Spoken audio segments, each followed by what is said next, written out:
ભારતીય જનતા પાર્ટીના સંગઠન પર્વ નિમિત્તે છોટાઉદેપુર શહેર અને તાલુકા ભાજપ દ્વારા પ્રમુખની વરણી કરવામાં આવી। ભારતીય જનતા પાર્ટીના સંગઠન પર્વ નિમિત્તે 2024 નિમિત્તે દરેક જિલ્લા તાલુકા ભાજપ પ્રમુખ અને શહેર ભાજપ પ્રમુખની નિયુક્તિ કરવામાં આવી રહી છે, જેના ભાગરૂપે આજે છોટાઉદેપુર તાલુકા ભાજપ પ્રમુખ તરીકે રસિકભાઈ રાઠવા, શહેર ભાજપ પ્રમુખ તરીકે અંકુરભાઈ પંચોલીની વરણી કરવામાં આવી છે।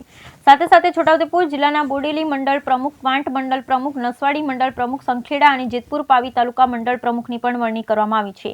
છોટાઉદેપુર તાલુકા ભાજપ પ્રમુખ અને શહેર ભાજપ પ્રમુખની વરણી કરવામાં આવતા ભારતીય જનતા પાર્ટીના કાર્યકર્તાઓએ તેમને શુભેચ્છાઓ પાઠવી હતી। સાથે સાથે તાલુકા ભાજપ પ્રમુખ અને શહેર ભાજપ પ્રમુખ, રાષ્ટ્રીય નેતૃત્વ, પ્રદેશ નેતૃત્વ અને જિલ્લાના નેતૃત્વનો આભાર પણ વ્યક્ત કર્યો હતો। Bureau report, Rehan Patel.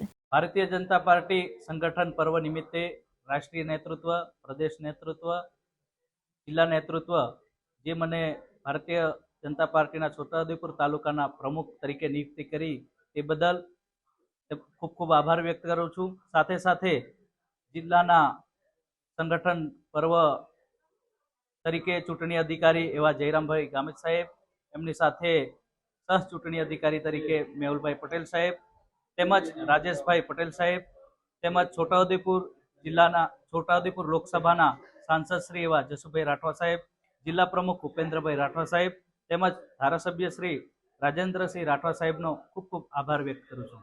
સંગઠન પર્વ 2024 અંતર્ગત રાષ્ટ્રીય નેતૃત્વ, પ્રદેશ નેતૃત્વ અને જિલ્લાના નેતૃત્વએ આજરોજ મારી પસંદગી કરેલ છે, તે બદલ હું જિલ્લા ચૂંટણી અધિકારી શ્રી જયરામ ગામિતભાઈ સાહેબ, ચૂંટણીના સહ ઇન્ચાર્જ મેહુલભાઈ પટેલ, એવા બીજા સહ અધિકારી રાજેશભાઈ પટેલ સાહેબ, તેમજ જિલ્લાના બીજા મહામંત્રી અને સહ અધિકારી DF પરમાર સાહેબ તથા હું જિલ્લાના પ્રમુખ શ્રી ઉપેન્દ્રભાઈ રાઠવા સાહેબ, તેમજ આપણા સાંસદ શ્રી જસુભાઈ રાઠવા સાહેબ, તેમજ ધારાસભ્ય શ્રી રાજેન્દ્રભાઈ રાઠવા સાહેબજીનો હું ખૂબ ખૂબ આભાર વ્યક્ત કરું છું અને સંગઠનને અમે મજબૂત બનાવીશું એ દિશામાં આગળ કામ કરીશું।